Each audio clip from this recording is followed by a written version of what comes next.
Here's my girlfriend eating a hot dog with some ketchup and bacon in it, while I've been drinking some green water. And we're waiting for the Harbour tour. Harbour, I mean. This is going to be awesome. This is one of those kind of boat that goes on land. So it's going to be awesome.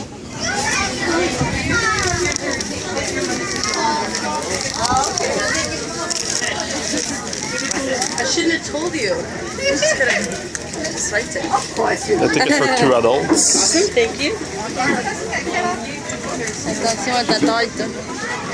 Thank you, sweetheart. Low head. Caution, low head clearance. Oh.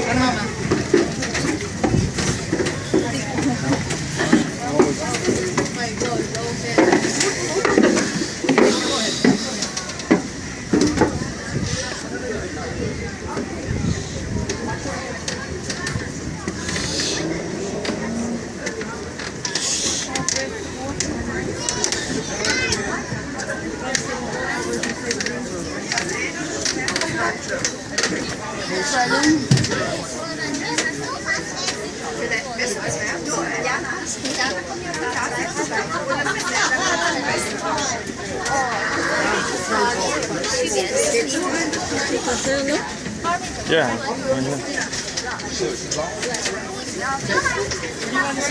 Oh.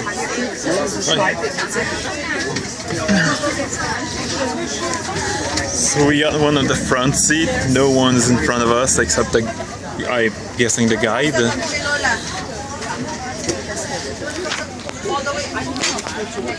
So the tour is supposed to start any minutes now. I'm going to enjoy it. Can I have my bowl of green water? This is not really green water, it's just that I bought this lime pop water, this sparkling lime water, and it tasted nothing. It was disgusting. So I just put some apple and lime juice and mixed it. It's still terrible, but at least it's bearable.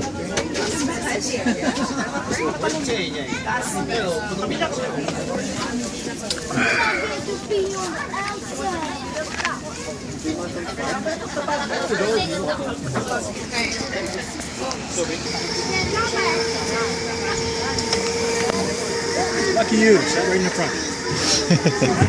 Yeah. Everybody can swim on this side. Pretty breezy out there. So welcome aboard. We're going to spend about 30 minutes driving around the city, and it's a very, very wide vehicle, so please keep your hands in. Don't grab any tree branches, don't high-five the traffic signs, don't tap on the city buses. It's all lots of fun, but it does hurt. And we're also going to spend some time on the water. There's a lifeboat at the very back. There are life rings on both sides and life jackets underneath every seat. Where is the life jacket? Oh. Drying off. Can you put a life jacket on?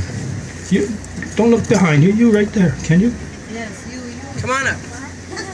He's hiding on me now. Do you know how to put a life jacket on? Come up and show us. Come on. This is too easy. These are reversible. There you go. Put them on either way. All you do is tie those 2 top straps right there. Can you tie those? And for a demonstration, you only tie one. Or tie it once, sorry. There you go, that's fine. These 2 straps, just pull them behind your back and cross them over and bring them back to the front and tie them underneath the life jacket. How simple. You thought that was simple, did you? Good. Are we ready? Now, anytime you put on a life jacket on a boat or a plane, you get to walk up and down the aisle and show everybody. So can you walk right to the back and show everybody? And you have to smile. You have to smile a bit. He looks pretty glum. That was it. You didn't go up the stairs. They didn't see you in the back. You have to go up the stairs. Come on. We're going to do this. We're going to do it right.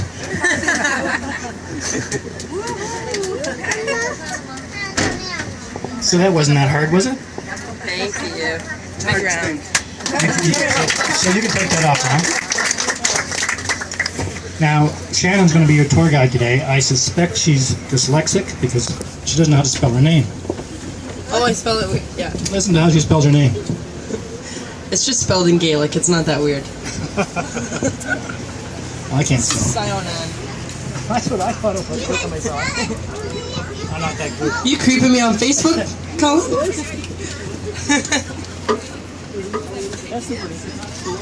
It's just like Siobhan, but it's Shannon. The sh sound is S-I-O. My nieces. All right. So we're starting. No. No. Unless we got more.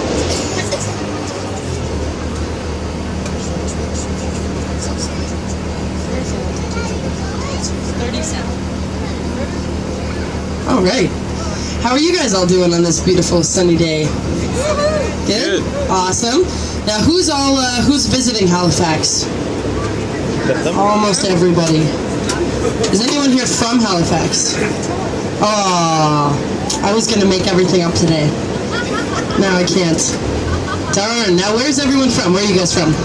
From the province of Quebec. Quebec? Cool. What do you guys? You guys? Where are you from? Toronto? Oh, I've got some Toronto jokes coming up. Apologize in advance. Who are you guys from in the back? Jersey. Jersey? Yeah. That's pretty cool. Very cool. What about you guys up in the back? Brampton? Yeah. What about you? Cool sunglasses. Calgary? You guys over here? New Jersey? Where are you guys from? Quebec? Cool. You guys? Winnipeg. We have almost all of Canada here. Manitoba, cool. Where are you guys from? Austria? They came the furthest today. That's very cool. That's on my bucket list of places to go. Awesome. Now, I'm going to assume, I don't know, you never know, but does anyone own a vehicle like this as their personal car? No? No one has this bad boy parked in their driveway? No? That Just would be me, cool. eh? That would be cool, That though. would be cool though, right? So this is a pretty cool type of vehicle. It's called a LARC 5. And what that stands for is Lighter Amphibious Resupply Cargo. And the 5 stands for the amount of tons of weight that this bad boy can carry. I've had a lot of ice cream this summer, but I think we're under the 5-ton weight restriction. I think we'll be all right today. Now these were built for the U.S. military during the Vietnam War. About 900 of them were built for a total cost of $900 million.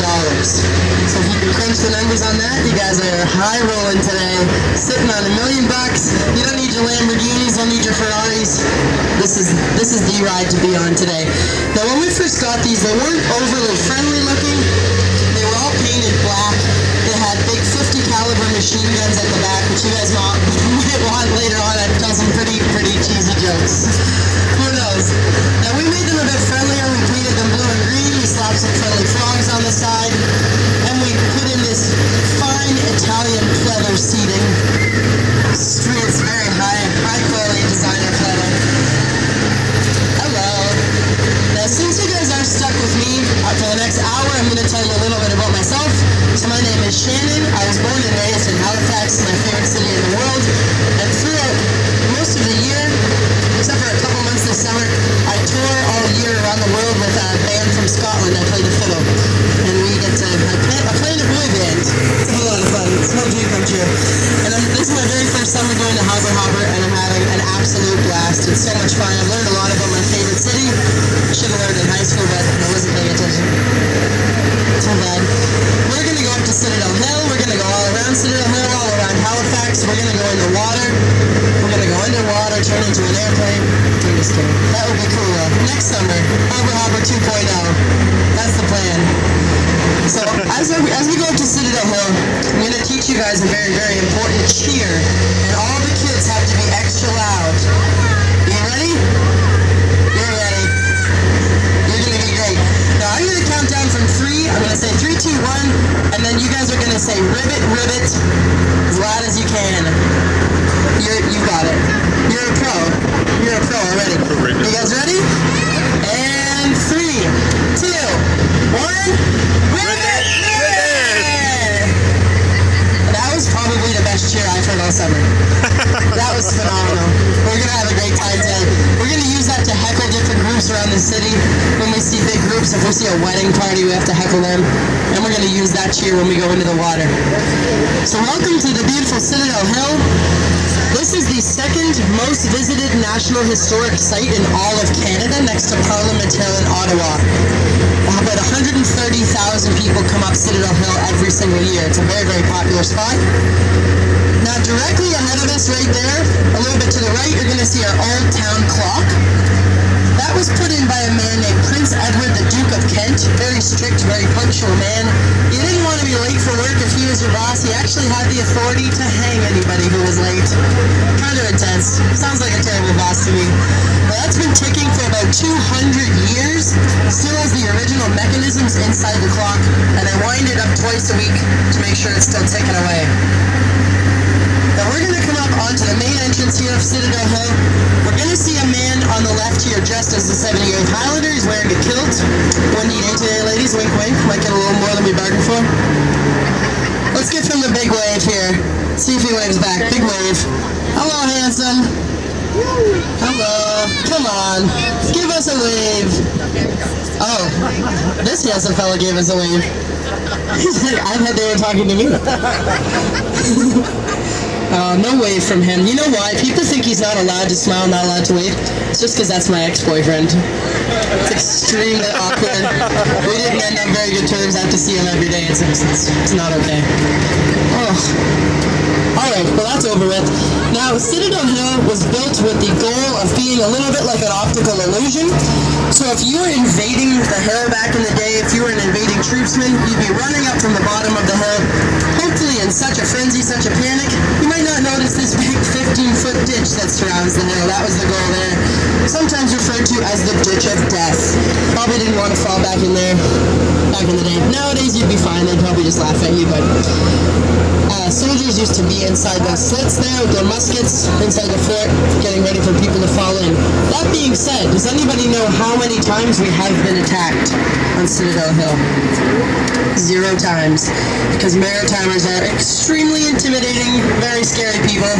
No one wanted to mess with us. No. It probably has something to do with the fact that it took so long to build. It took 28 years to build. Very, very long time. Now, if you were to fly over the top of Citadel Hill, you can notice we're going in a zigzag. Now, you'd see that it's shaped like an 8-point star. That's something called bastion fortification. That was a strategy. They always wanted to have 2 guys on every corner who had full range of view of the whole downtown Halifax core. Now, we have a tradition on Citadel Hill. Did you guys hear anything at 12 o'clock today? Yeah? So we fire off a very loud cannon every single day from the top of Citadel Hill. It's been firing since 1857, and it's every day except for Christmas Day or if the Queen is visiting. I don't know. She's like, it's so loud. I don't like it. I don't really get that. I think the cannon's pretty cool. They have a cannon that fires at noon every day in Edinburgh, too, in Scotland. The Queen is not a fan of that one either. So, as we turn, we're going to see up on the left 2 big ship masts. See those? We had a really bad hurricane a few years ago in Halifax. There was a ship in the middle of the harbor. In the midst of the hurricane, that ship blew up onto the top of Citadel Hill, and we've never been able to get it down. Does anyone believe me? Not really. No? I believed that the first time I heard it. 100%. I'm just kidding, of course. So, those were used, as you can see, there's a flag up on top there. Back in the day, that was a way of communicating from Citadel Hill to different points all over Nova Scotia. Different combinations of flags and lights would go up, and that would symbolize different things. The big one was to symbolize the coming and going of ships, and the little one was to send secret messages and secret codes back and forth. When we get onto the water, we're going to see George's Island has a big mast on top of it, so that was used to signal back and forth. Nowadays, soldiers would have iPhones and they'd be like, hey man, your ship is here, LOL. Come back to your ship.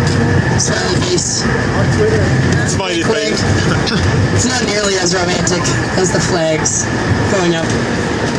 Citadel Hill was used to protect the town back in the day. The harbour and the naval dockyards have always been very well protected. There are gigantic forts on that big island, McNabb's in the back.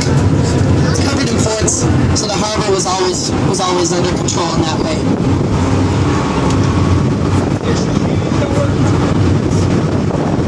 Let's give big waves to these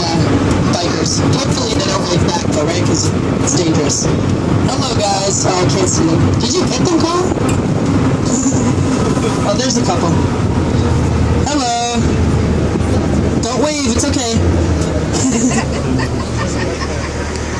Up in front of us here, you're going to see a bunch of old cannons, old weapons. That's called Royal Artillery Park. It's home to the oldest military mess hall in all of Canada. So Halifax was formed back in 1749 by a man named Edward Cornwallis. When they were trying to get people to come and settle in Halifax, they offered a few different incentives. The first thing they said was, if you come and settle in Halifax, we'll give you free land for an entire year. That's a pretty sweet deal. Nobody wanted to come, so they said, all right, we'll up the ante a little bit. Free land and free food. That's pretty sweet. I would go for that. All my friends would go for that, but all my friends are musicians, so of course they would go for that. Now, no one wanted to come still, so they upped the ante. They said, all right, free land, free food, free booze for a year. 13 ships are boarded, 2,500 settlers coming over to Halifax. They came from Ireland, England, a lot of people from England, mostly London, and Germany, a lot of people. Now, if we look over to the right, the bottom of Citadel Hill there, that's a natural amphitheater. It's called the Garrison Grounds. Lots of bands play there. Nickelback has played there. Terrible, terrible band. But the Backstreet Boys have played there, right? Colin loves the Backstreet Boys. Don't you, Colin? Who's your favorite? Nick. He says Nick. Nick is his favorite. Loves Nick Carter. Now you're going to see here on the left, this is the public gardens. This is one of the finest examples of a Victorian-style garden that we have in all of North America. It was loosely modeled after St. James's Park in London, England. Started off at about 5.5 acres, and it's now about 16 acres. Very, very beautiful.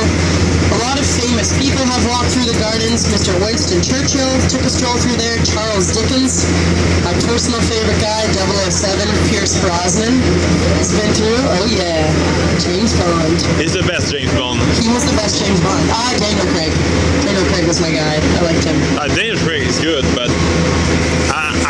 I grew with Pierce Brosnan. That makes sense.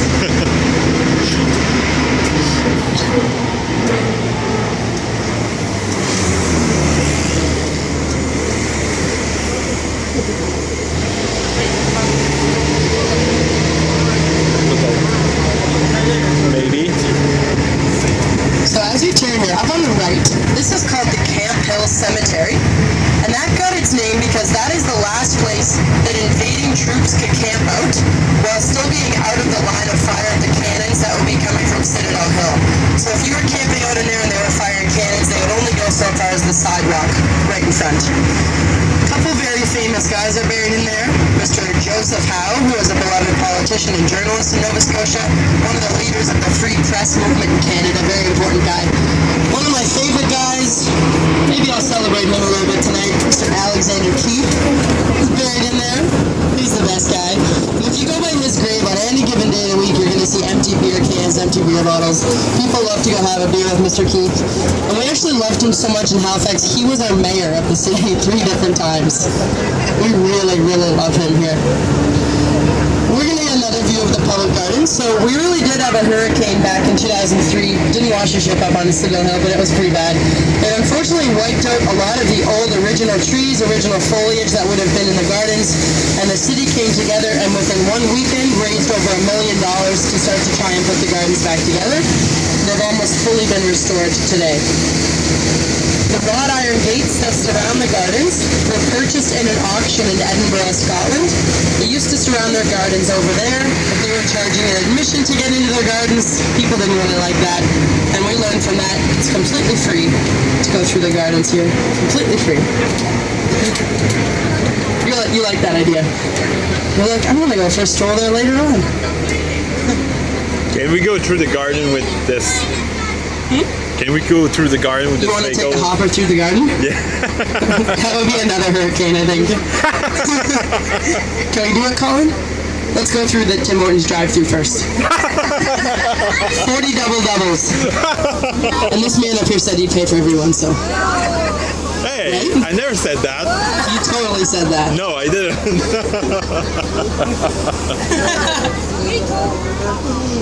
Yours is pretty cheap. Now this is one of my favorite streets in all of Halifax. This is called Spring Garden Road. It's the busiest street east of St. Catherine street in Montreal, about 25,000 people come up Spring Road every day. We're going to do an experiment. We're going to wave to as many people as we can. We're going to see who waves back, who doesn't wave back. Hi, how's it going? Hello, sir.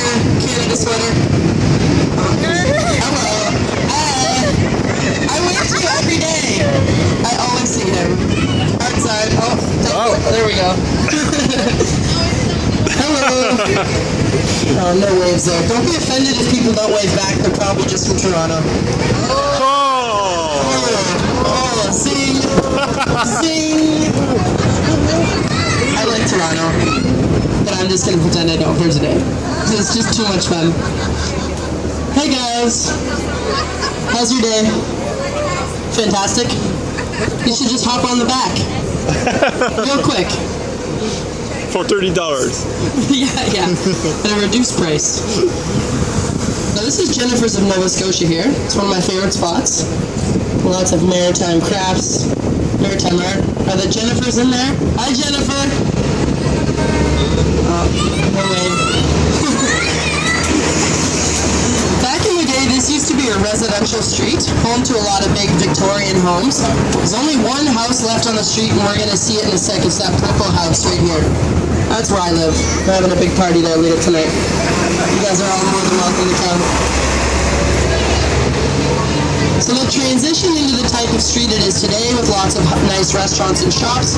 Started with this group of shops here on the right. Obviously the shops have changed. We didn't have Lululemon in 1749. That would be pretty hilarious. But it's called the Shops of Mills, and they've always remained some of Halifax's most high-end luxurious shops.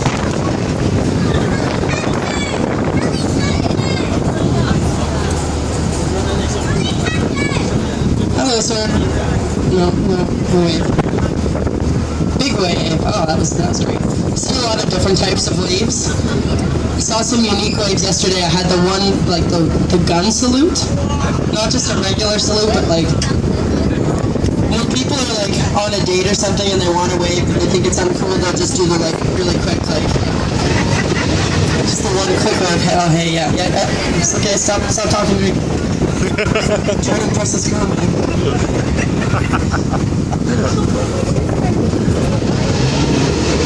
This big beautiful building on our right, absolutely amazing. It's a brand new public library. Cost $55 million to build. It's designed to look like a stack of books. It's going to be finished later this year.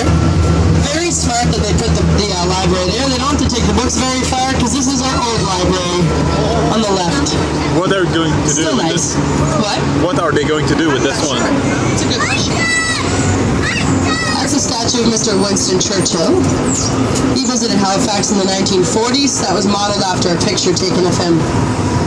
Now look way up here. That's called St. Mary's Basilica. And it has it's a tongue twister, it has the tallest polished granite spire in all of North America. It's about 189 feet tall from the sidewalk. Is that a selfie pole? I have never ever seen one of those. That just took my selfie skill a whole another level. That's phenomenal. Wow. I'll never forget that. This is the old burial ground on the right. The first person was buried there the day after Halifax was formed. About 12,000 people are buried in there, but there's actually only 1,200 headstones. So the production of headstones couldn't keep up with the amount of people falling victim to the epidemics at the time, and that resulted in a lot of mass graves in there. Now, were there any Americans on board? No? That's good. Sometimes they don't really like this story. They're like, don't know about that. You're Americans? Oh yeah, that's right. You're from Jersey, right? Who is from Jersey over here? Oh, right. Oh, well, I hope this story's not offensive. I think it'll be okay. There's a guy, you might even know it, there's a guy buried in there named British General Robert Ross. And back during the War of 1812, Robert Ross and a few of his men went down to Washington, D.C. and tried to burn down the presidential mansion. There was an American woman on board here the other day that said, they should try and do it again. I was like, oh my goodness. So they were very unsuccessful. The building is made of limestone, so it doesn't burn. They did, however, leave some pretty bad black scorch marks on the side of the building that they couldn't get off, and that resulted in them painting over it, painting it white, getting its name the White House. Pretty cool, eh? So he was killed a couple years later in the Battle of Baltimore. He wanted to be buried back in Halifax. His troops wanted to respect that wish. But the only thing they had to preserve his body and on the way back to Halifax was a big cask of Jamaican rum.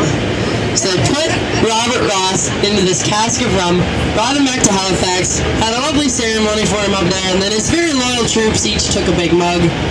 They drank the rum. They drank the whole And that was bottle. Halifax's, get ready for it, first full-bodied rum.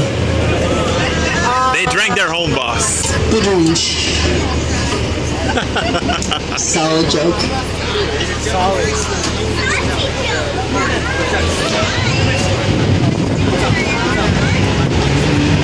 Any beer lovers on board? No one under 19, don't you dare. So this is the old Alexander Keith's brewery on the left. He came over from Scotland when he was 22, started that brewery up when he was only 25, pretty ambitious guy. They don't brew his beer there anymore, however. It's part of the Alland Brewery now. But they do tours in there. They dress up in period costumes. You have about 10 minutes to drink 2 pints of beer. It's very dangerous. But it is a very, very fun tour. You're like, that sounds good. Yeah. Oh, yeah. I wish Keith's had a drive-thru. That would be cool. That would be great. Pretty dangerous, too. This stuff doesn't make sense. With the accent. Well, this is the Waterfront Warehouse here on the right. It's one of my favorite spots to get a lobster dinner. I really like the Waterfront Warehouse. It used to be an old tugboat repair shop back in the day. You get a nice view of my yacht over there from here. This is your yacht? That's my yacht, yeah. Yeah, that's my small one. It said, I just took the baby one out this time. It said private something. Could you invite us? I can invite you. Yeah. So this big building here is called Summit Place. It was originally known as Cornwallis Place, but back in 1995, Halifax hosted the G7 Economic Summit, and it got that name. And I have a hilarious story about that building, but I'm going to keep you in suspense. I'm going to tell you a bit later. Keep you guessing. You see that big blue wave that's down in the waterfront? So that's like, as a kid growing up in Halifax, that's an absolute rite of passage to climb that wave. My folks never let me climb it. I was so sheltered. There was a huge sign next to that wave that said, "Do not climb on the wave." There's always about 20 kids up there, and me just standing at the bottom like, I'm very uncoordinated. I probably would have hurt myself, so The girl I'm sure it's smart that I didn't try. The girl on the other tugboat said the exact same thing yesterday about the wave. I love it. This is the Maritime Museum of the Atlantic here. Lots of great exhibits. There's a Titanic exhibit, Halifax Explosion, Theater of Tugboat. There's also a permanent floating exhibit in the back that we're going to see when we get into the water. It's a big ship. That's pretty cool too. Traffic.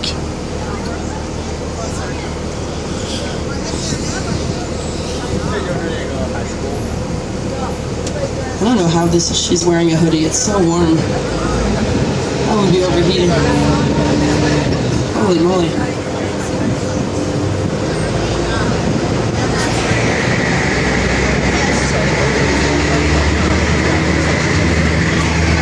That pink booth there, has anyone been there? Has anyone tried the chocolate covered bacon that they have at that booth? That's on my to-do list this summer. Then I have a gastric bypass surgery after that. I heard it's very good, but they serve it cold, so I don't know how I feel about that. But I like chocolate and I like bacon. I like bacon a lot, so I think I'd like it. Now, if you guys are looking to get any gifts for anybody, nice gifts, that building there, the light navy blue building, is called Nova Scotia Crystal. Very, very famous spot. A couple of the master craftsmen from a place in Ireland called Waterford Crystal came over there and set up shop. And you can see they have their door open on the side. You can actually go by and watch them and talk to them. You can see them blowing the crystal. It's pretty cool.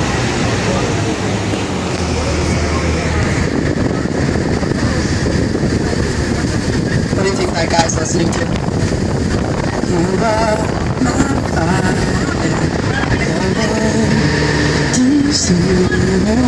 He's walking to the beat. It's listening to Justin Bieber. Superman. He's like, I don't know what they're saying up there. Over here to the right, this is historic properties, or Privateer's Wharf. Used to be wharves and warehouses. Now, the side of this building, you look about my level right there, see the word bank? That's the oldest bank in Canada. It was started by a man named Enos Collins, who was a privateer.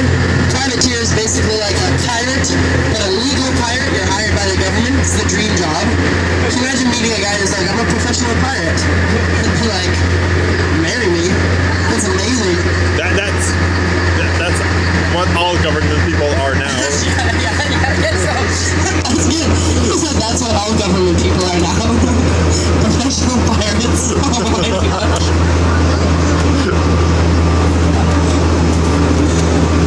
That was a good burn.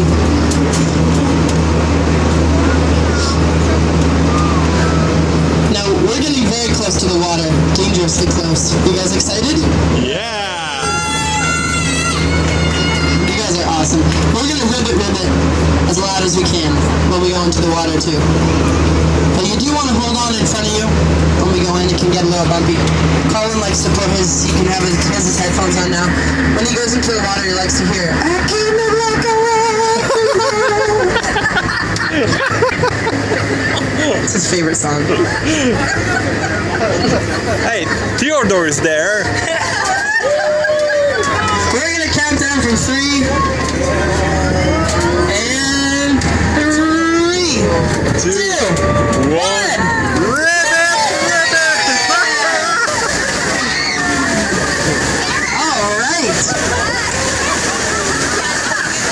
Love it. This is my favorite part. Do we still have everybody? Okay, good.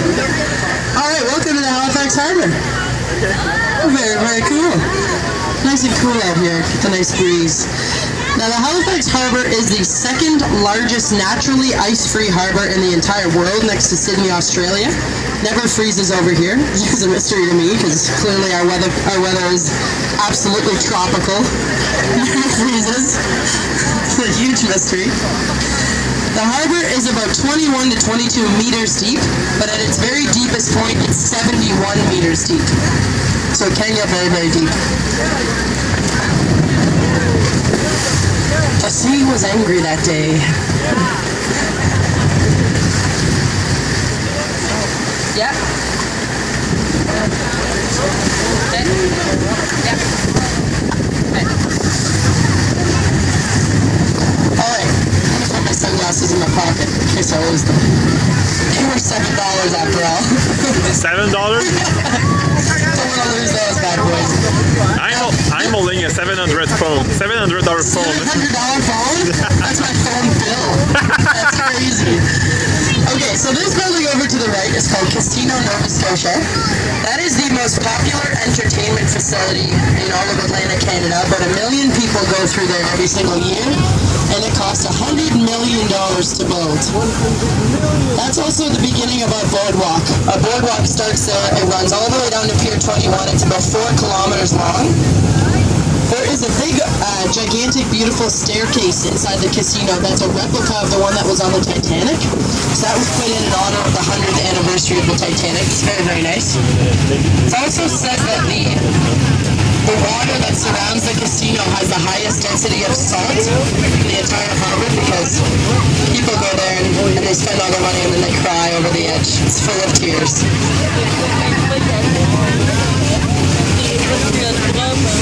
This bird is having a rough time. He's like, oh, come on. Oh. That would be the funnest as a bird though, right? He just pooped. He just flew around. These big 2 towers here, that's called Purdy's Towers. A lot of different companies have offices in there. Now these white cylinders underneath the tower, that's actually the air conditioning system for the tower. So that's how they cool themselves down. So you can see that they run all the way up the side of the building. Cold seawater is sucked up through those cylinders and filtered through, and that's how they cool themselves down instead of a traditional air conditioner. And they save over $100,000 every year doing that. Those are also the most photographed buildings in all of Halifax. It's true, because they're so pretty.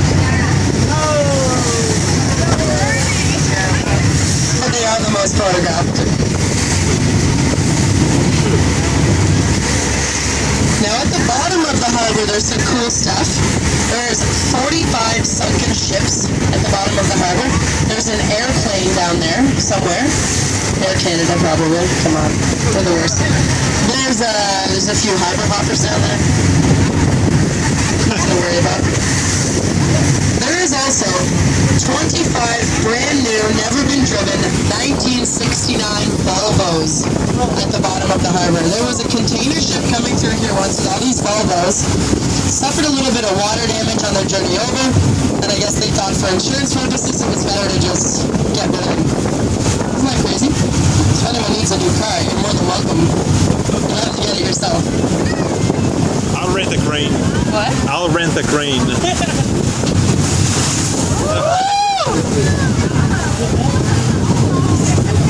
It's good, I didn't shower today, so I just... Just need the soap. I don't have any soap yet. This building here on the right, that's called the Marriott Harbourfront Hotel. When I was growing up, that's where the casino was, so that's what I remember as the casino building. Now, one of the architects involved in this project, somewhere along the line, made a little bit of an error, and they accidentally built the entire thing backwards. So we're actually looking at the front of the hotel, which is hilarious. Unfortunately for the people who spend big bucks on the balcony rooms in the front, they have a view of the highway. That's a nice gentleman on board here the other day was right up front. He goes, "Yes, that was me. I spent big bucks. I'm not impressed with the view." Thank you. That was pretty funny. I'm like, you know why now? Now this floating putting green here, that's for a fundraiser for the IWK Children's Hospital in Halifax. They shoot golf balls off the side of the building, and if you get a hole-in-one, you're entered to win a new car. And the grand prize is a 1969 Volvo.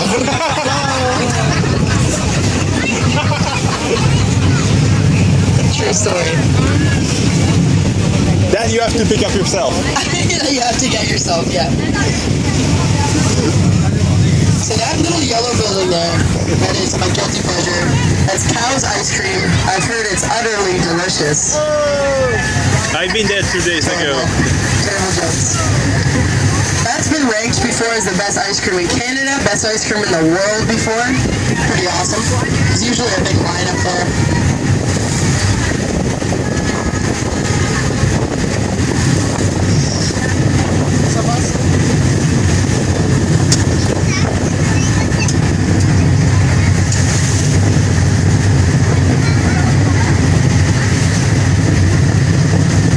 See our ferry parked here at the ferry terminal.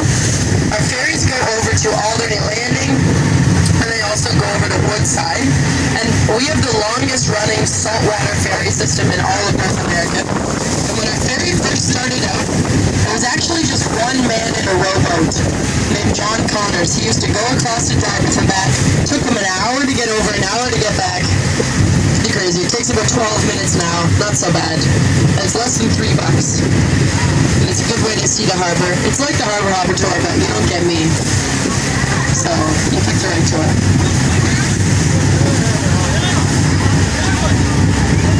Hello!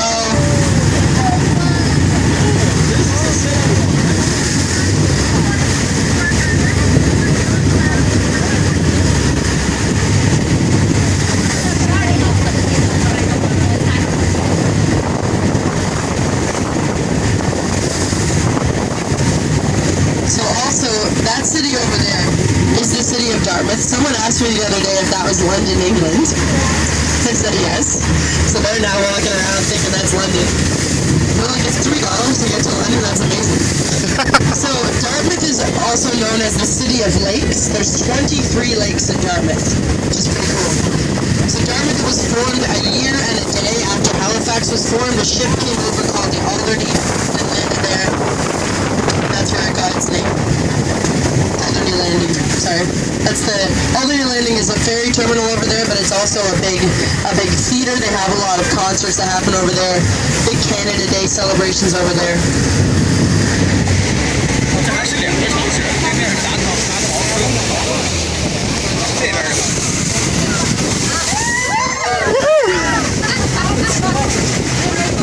We got soap.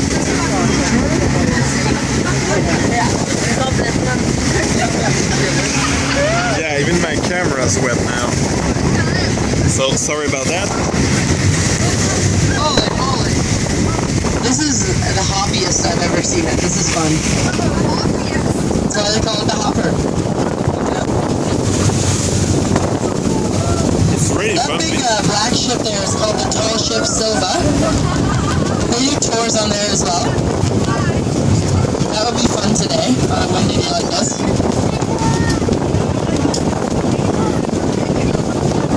It's really bumpy today. The other tall ship over there is called the Mar.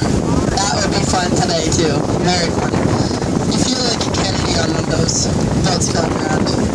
That's been around the world twice, which is pretty awesome. It's been Denmark, the little one, and on one of the sails around the world, apparently there was a cheetah and a monkey on board for the sail. There was a movie that was shot while they were doing their sail called The Way of the Wind, but to me that sounds like The Life of Pi a lot. I think that sounds like that. This big white ship in front of us here, that's the one that was part of the Maritime Museum of the Atlantic, so it's a floating exhibit. It stands for Canadian Scientific Ship. It's called the CSS Acadia. That was a good splash. And it was originally designed to perform hydrographic research in the Canadian waters. And it's the only ship to have survived both World Wars I and II and the Halifax explosion. It's a pretty amazing ship. I think I didn't wear makeup today. The mascara would be all over it. That was good.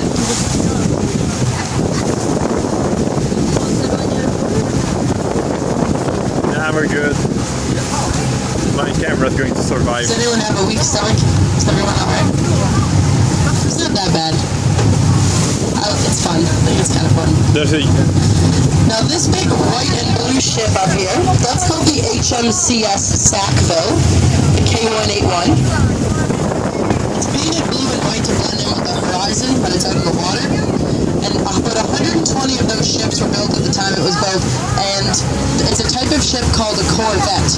And that's actually where the car gets its name, is from that ship, because they were so quick and maneuverable in the water. We're going to get a good view of George's Island. George's Island has a fort on top of it named Fort Charlotte after his wife. And there's 4 holes in the back of the island where cannons used to shoot out, and that's called the Eyes of Fort Charlotte. And you can see the big mast on top of George's Island too. That was the mast that was used to communicate with Citadel Hill back in the day. So you could be just sitting on the waterfront, having your lunch, having a burger, keep your eye on George's Island, and you see a certain flag go up, and you knew that was time to go back to your ship. Pretty cool. On the way down.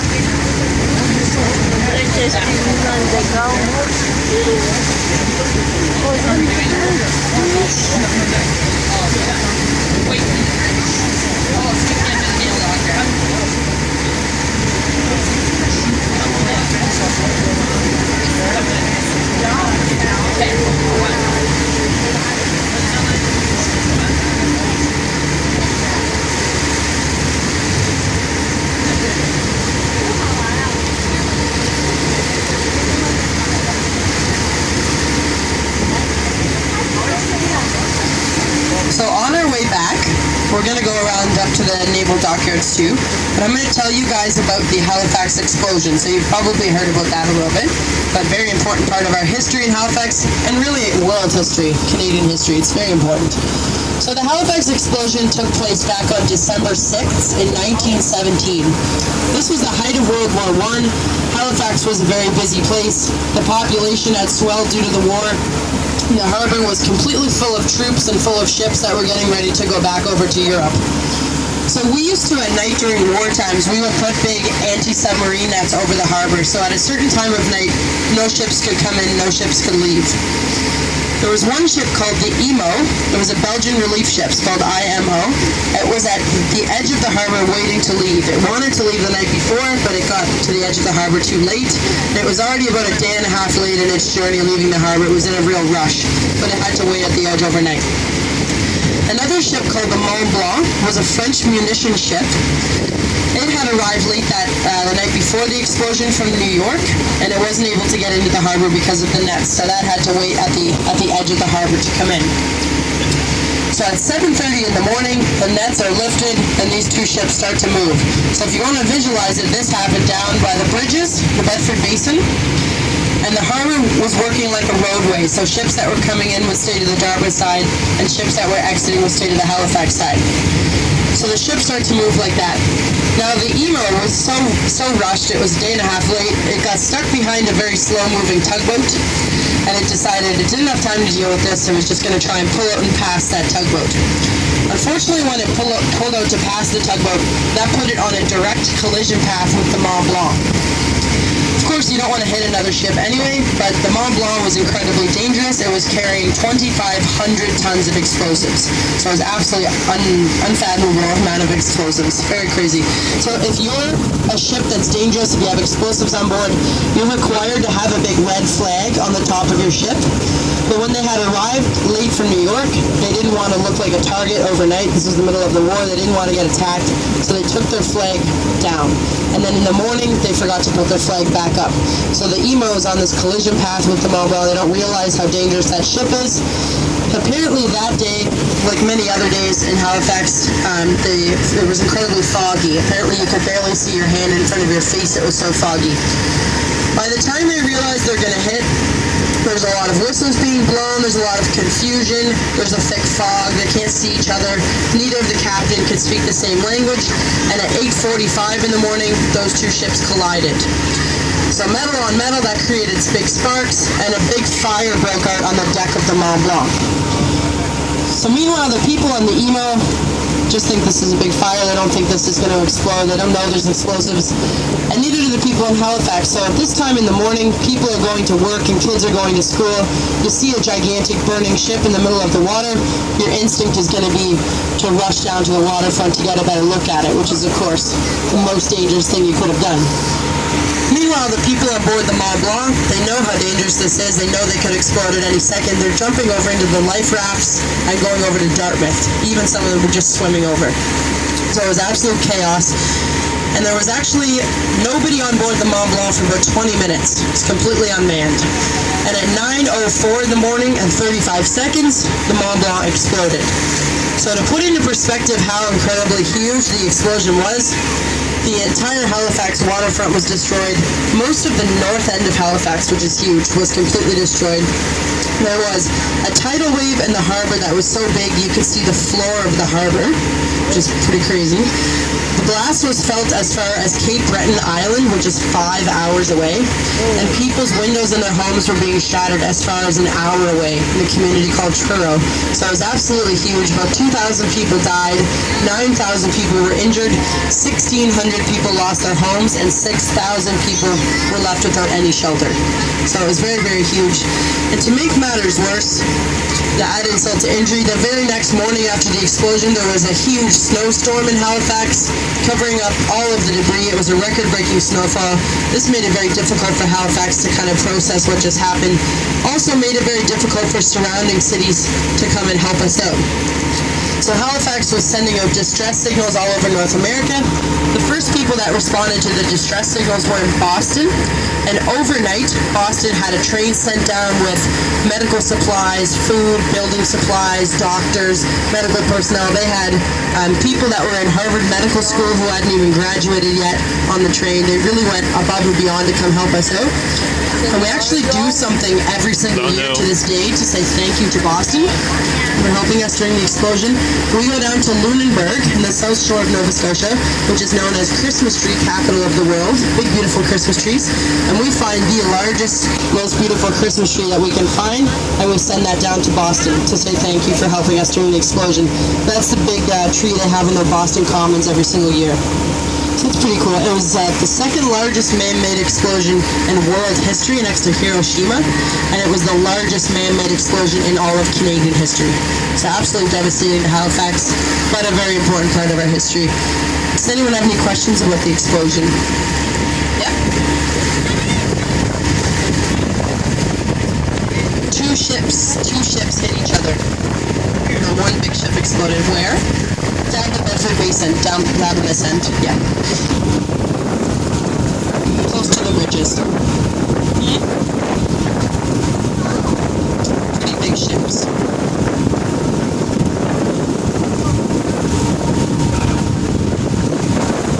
So this is some of our Navy ships here, Canadian Navy ships. We have the largest naval dockyard in all of Canada. So half the Navy lives here. It's called Maritime Forces Atlantic, and the other part of the Navy lives in British Columbia on the west coast, and in Victoria, BC, to be specific. All of our ships start off with the title HMCS. Does anyone know what that stands for?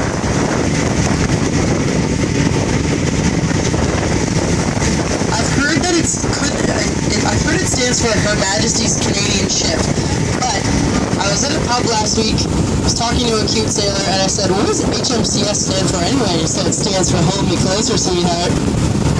For what? Hold Me Closer, Sweetheart. Do you think I should believe him? No. I think it's probably Her Majesty's Canadian Ship. That's a pretty safe bet. This big one here is called the HMCS Preserver. Someone taking a jog on there. It's pretty cool. That's like the floating supermarket of the sea. So that ship will go out and meet up with other ships when they're at sea. It'll restock them, refuel them. There's big medical and dental facilities on board the ship.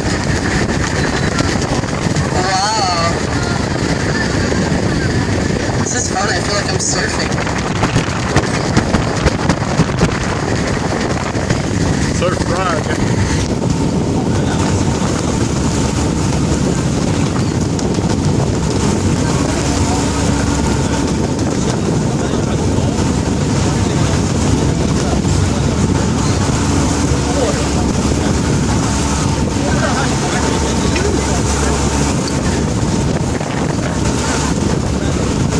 Seasick, that's the time to vomit now. It's what?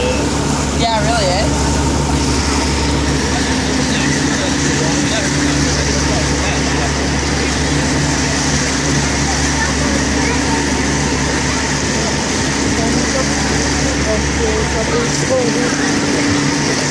Hey guys. Did you spend all your money in there?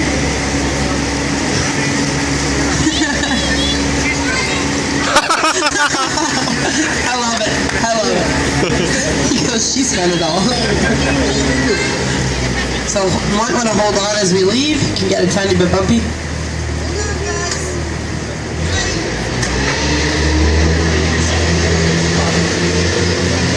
Oh, that was smooth, Colin. Not one bump. What a pro.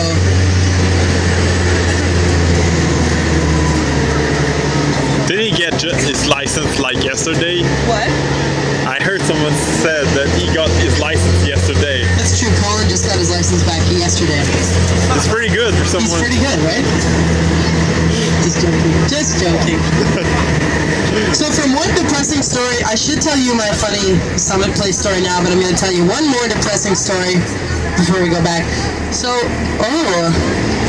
Ribbit. Hello. Hello. Hey, buddy. High five. I love it. So I'm going to tell you about Halifax's involvement in the Titanic aftermath. So the Titanic sank back in 1912, about 700 nautical miles off the coast of Halifax. So at that time, we were one of the best suited ports to kind of help them out. They were sending us distress calls. We sent 3 ships out to help the Titanic. And unfortunately, it just took us a little bit too long to get out there. It took us 3 days to go help the Titanic, which was too long. So what was supposed to be a rescue mission unfortunately turned into a bit of a recovery mission. A lot of the victims from the Titanic were brought back to Halifax, and they're in a place here called the Fairview Lawns Cemetery, or otherwise known here as the Titanic Graveyard. So a couple very famous graves in there. Have you guys heard of the story of the unknown child? Yeah, so it was a little boy who couldn't be identified. So that grave is in the Titanic Graveyard. And also, have everyone seen the movie The Titanic? So you know my husband played Jack Dawson character. So there is a grave in the Titanic Graveyard that says J. Dawson.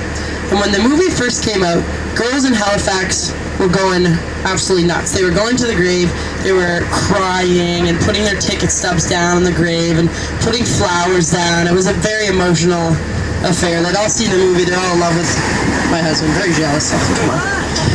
And it turns out that Jack Dawson's character was 100% fictional. That was a man there named James Dawson, who was an Irish coal miner. Sure would have loved the attention from the ladies. He's like, yeah. But no, there is no Jack Dawson. So James Cameron, when he was researching for the Titanic, he did a lot of research in Halifax. He visited the Maritime Museum of the Atlantic, spent a couple days here. He went to the Titanic Graveyard. He'll deny that he saw the grave J. Dawson and got the inspiration for the name. Who knows? Royalty issues, maybe. I don't know. Budget constraints. It was a pretty low budget movie. Seriously. Now, a couple of very famous scenes from the Titanic were actually shot in the harbor. So do you guys know the scene where Rose is throwing the necklace overboard? That was shot in the Halifax Harbour. And if you slow that scene down, you look really closely in the background, you see Theodore Tugboat go by. Now, that would be cool though. That would be cool.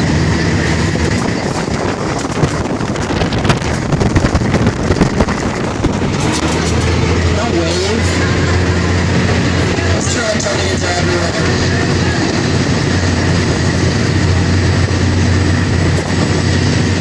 Now, has anyone seen the movie Jumanji? Yeah. You guys seen that? You know the main character? It's kind of sad now because Robin Williams passed away. See that big statue there? That's the man from Jumanji.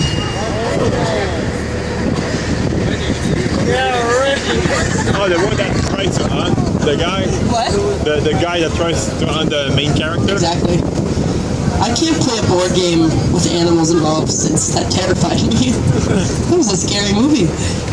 But no, that's a soldier from the War of 1812. Unfortunately. So one guy, before I told that joke the other day, a guy right up front goes, excuse me, miss, I have a question. I'm like, yeah, he goes, is that the man from Jumanji? I'm like, are you kidding me right now? Yes, it is. I was shocked. But yes, it is. You're right. We're going to see something really cool in a sec. If we all look over to the right now, we're going to see another Harbour. Amazing, right? Look at those beautiful people. Magic. Magic of science. I don't know. I'm going to tell you my hilarious story about Summit Place. So this big building here. So back in 1995, Halifax hosted the G7 Economic Summit. Our Prime Minister at the time, Mr. Jean Chrétien, was here. Bill Clinton, Boris Yeltsin, a lot of very influential world leaders were here. We wanted to make sure that even though we're a small city, we're going to really do this summit up right. We're going to have security as tight as we can. Nothing is going to slip past us here. They had snipers on every single rooftop. They took out all of the garbage cans. They took out mailboxes, like nothing was getting by us. Now, apparently the whole week they were here for the summit, the weather wasn't very good. It was kind of rainy, kind of foggy. The very last day was a big, beautiful day like today, and they said, let's get all of the world leaders on the front step to take a nice picture. This was at about 5 to 12. If you remember, we have a little bit of a tradition here in Halifax. Every day at noon, we fire a very loud cannon from the top of Citadel Hill. So all these world leaders are on the front step doing a nice picture, and they hear and they absolutely freaked out. Bill Clinton's people freaked, and they tackled Bill Clinton, put him into a limo. He is halfway out to Peggy's Cove before they find out what's going on. The only guy that was left was the Canadian Jean Chrétien, who's going, it's just the moon gun. What's the big deal? Holy moly. That's how French people sound, obviously. So we will not be hosting another summit, but it does make for a really great story. I think that's hilarious. That would be a YouTube sensation if that was on there. I want you guys to give a big round of applause to our driver and our captain, Colin. Thank you, Colin. You guys were really awesome. I hope you had a fun time. That was really, really fun. You guys were a great group. Hey, you'll be able to do that pirate joke I made to the other tours. I'm going to go to the back. I'm going to put the stairs down. If you guys want to come say hi, any questions or comments, and tips are always appreciated too. I hope you guys have a very happy and safe trip here in Halifax. Thank you guys again.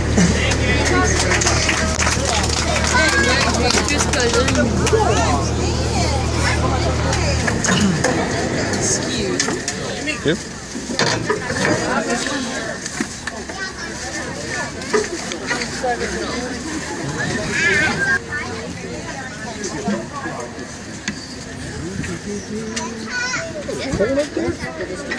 Huh? Cold out there? Not too much. The water was cold though. 10 degrees below normal. Huh? Probably 10 degrees below normal.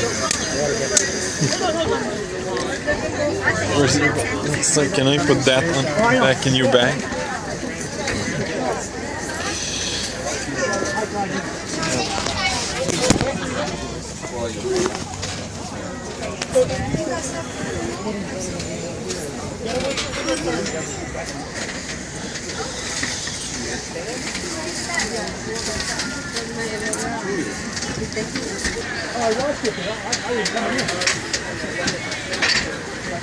Vous êtes-tu ou quoi?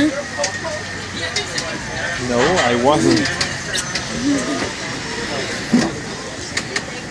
She just asked me if I was hitting on that girl. Ay, c'est beau. Which of course I wasn't. Because I love you.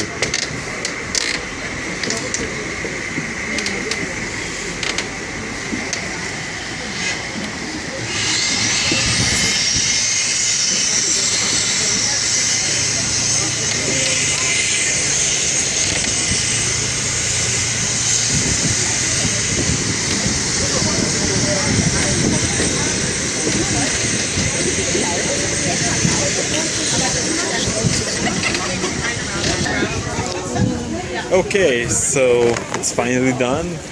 This episode lasted more than an hour, but I still hope you enjoyed it. See you next time.